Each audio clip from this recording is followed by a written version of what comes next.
Hello everyone, स्वागत है आपके अपने यूट्यूब चैनल में। तो स्टूडेंट, जैसा कि आप लोगों को पता है कि एसएससी जीडी का जो है वो नोटिफिकेशन आउट हो चुका है। ठीक है, नोटिफिकेशन मीन्स करने का मतलब है कि आपका एग्ज़ाम डेट अनाउंस हो चुका है और किनका किनका कब कब एग्ज़ाम है वो आप सब जाके अपने वेबसाइट पे अपना रजिस्ट्रेशन नंबर डालकर अच्छे से पासवर्ड लिखकर आप उसमें देख सकते हैं कि आपका एग्ज़ाम डेट कब है। और जो रिसेंट में 4 तारीख वाले स्टूडेंट होंगे, 5 तारीख वाले, उनका शायद एडमिट कार्ड भी अब आपको दिखा देगा कि कहाँ पे आपको जाना है, कहाँ पे एग्ज़ाम देने जाना है। तो जो भी विद्यार्थी जो हैं अभी एसएससी जीडी के वर्तमान में तैयारी कर रहे हैं, आप लोगों से बस कुछ बात कहना चाहेंगे कि आप जो रिसेंट में जिनका एग्ज़ाम है 4 तारीख 5 तारीख जो होने वाला है, आने वाला है एग्ज़ाम, उन सभी को एक बात कहेंगे कि आप एकदम बिल्कुल भी संयम मत खोइएगा, एकदम पेशेंस रख के तैयारी करना है आप लोगों को। तैयारी क्या ही करना है, अब तैयारी करने का समय तो ख़त्म ही हो चुका है। अब बस आपको सिर्फ़ रिवीजन करना है।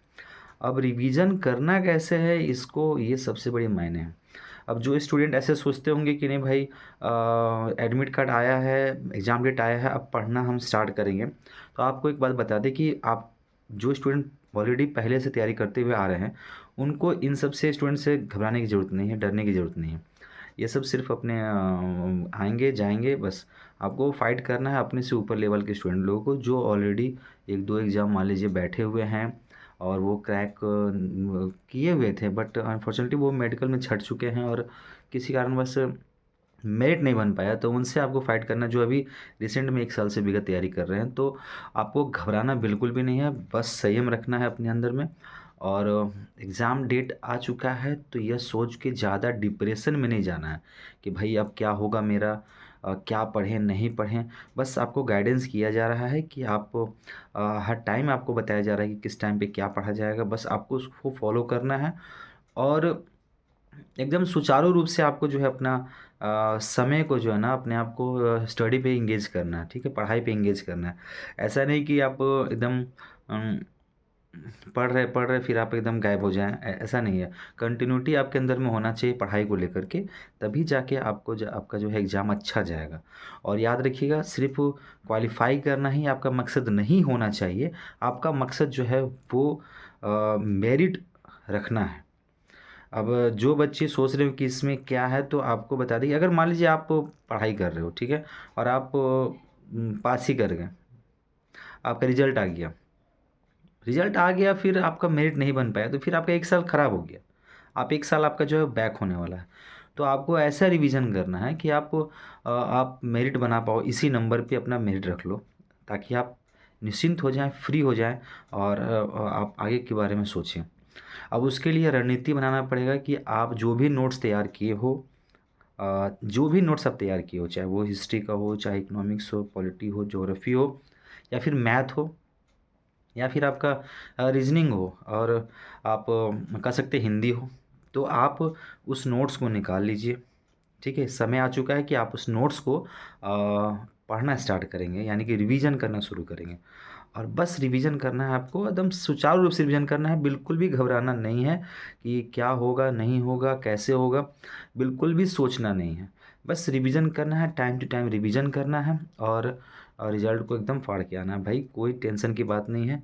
आप जो भी स्टूडेंट एग्ज़ाम देने जा रहे हैं, और एकदम कूल माइंड से रिवीज़न कीजिए। कूल माइंड होना चाहिए आपके अंदर में, एकदम ऐसा नहीं है कि एकदम डिप्रेशन में चले गए, क्या होगा, नहीं होगा। भाई कुछ नहीं होगा, जो होगा सो अच्छा होगा, ठीक है? आपको बस कूल माइंड होके रिवीजन करना है और बस समय को थोड़ा-सा सदुपयोग कीजिएगा। समय जो है आपका जो है बहुत क्रूशियल है। आप अगर थोड़ा-सा भी मिस्टेक करते हैं, अगर आप इधर-उधर भटकते हैं अभी भी, तो आप समझ लीजिए कि आप एकदम खो दीजिएगा, क्योंकि याद रखिएगा 2025 के बाद जो एसएससी जीडी आएगा, वो 2026 में आई थिंक मार्च या अप्रैल में आपका एग्ज़ाम होने वाला है। तो आप बस वही सोच के रिवीजन कीजिएगा कि भाई 1 साल 1 साल जो समय है ना बॉस, बहुत इम्पोर्टेंट है। ये जो 1 साल, अगर आप 1 साल के बारे में सोच लिए, तो आपका एग्ज़ाम आज इस बार अच्छा जाएगा और इसी बार आपको क्वालिफ़ाई करना है और इसी बार जॉब लेना है, यही सोच के आपको बैठना है एग्ज़ाम में। ऐसा नहीं कि मेरे पास सेकंड अपॉर्च्युनिटी है, हम जो है वो जाएँगे और 2026 में जो है एग्ज़ाम क्वालिफ़ाई करेंगे। तो भाई सबसे ज़रूरी चीज़ होती है कि अगर आपको फ़ील्ड में ज़िंदा रहना ही बहुत बड़ी बात है, इस फ़ील्ड में यानी कि कॉम्पिटिशन लाइन में ज़िंदा रहना ही बहुत बड़ी बात है। बहुत ऐसे स्टूडेंट हैं जो हताश होके छोड़ देते हैं और वो लुप्त हो जाते हैं। उनको लगता है कि नहीं 2 साल 3 साल मेहनत किए और एग्ज़ाम नहीं निकाल पाए तो अब होगा ही नहीं मेरा। तो ऐसा बिल्कुल भी नहीं करना है, कंटिन्यूटी बना के रखना है। बहुत एग्ज़ाम्पल है मार्केट में, बहुत ऐसा एग्ज़ाम्पल है जो लगे हुए हैं तो भाई आपको नौकरी होगा ही होगा, नो डाउट। कभी आप ये नहीं सोचेंगे कि नहीं मेरा नहीं होगा। अगर आप कंटिन्यूटी हैं, लगे हुए हैं निरंतर आप कुछ ना कुछ तैयारी करते जा रहे हैं, तो आप समझिए आपका आज नहीं तो कल लगने वाला है। लेकिन जो जीडी के छात्र हैं उनको तो आपको बता दें कि आप एकदम रिवीजन पे फ़ोकस कीजिए, टाइम मैनेज कर लीजिए।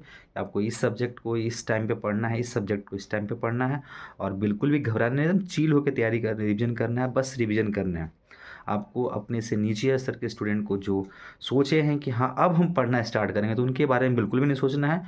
जो स्टूडेंट ऑलरेडी क्वालिफ़ाइड थे या फिर उनका जो लेवल होगा, उनके बारे में थोड़ा सोच के अपने आप को रिवीज़न करना है और बेहतर रिवीज़न करना है, ठीक है? जो आपके टीचर पढ़ाए हैं, चाहे वो मैथ हो, चाहे वो हिस्ट्री हो, चाहे रीज़निंग हो, चाहे हिंदी हो, जो भी है आपको जो पढ़ाया गया है, उसको के सामने में रखेंगे, अपने बेंच पे रखेंगे, अपने टेबल पे रखेंगे, अपने और एक बात और, बिस्तर पे तो बिल्कुल मत पढ़िएगा भाई, बिस्तर पे बिल्कुल मत पढ़िएगा। टेबल है, टेबल पे रखिएगा अपना नोट्स को, उसके बाद आप अपना उसका रिवीजन कीजिए, ऑब्जेक्टिव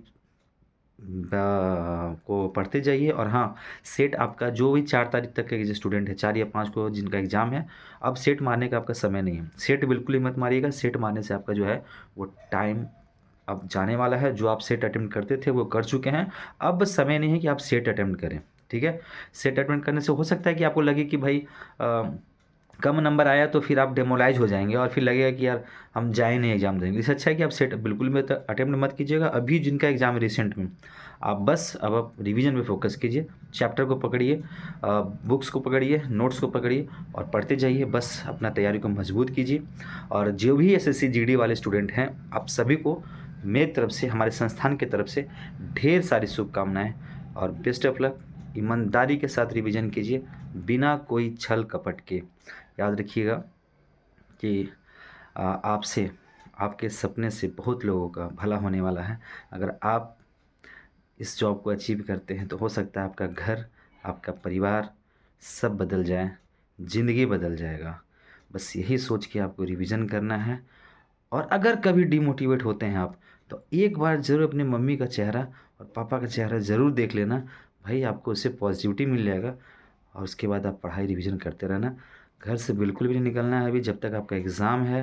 किसी से बात नहीं करना है, किसी से झगड़ा नहीं करना है, किसी से कोई टच में नहीं रहना है। फ़ोन को एकदम स्विच ऑफ रखिए जब तक कि एग्ज़ाम ना ख़त्म हो जाए। तो भाई मेरी तरफ से आप सभी को ढेर सारी शुभकामनाएँ। बेस्ट ऑफ लक और अच्छे से तैयारी कीजिए।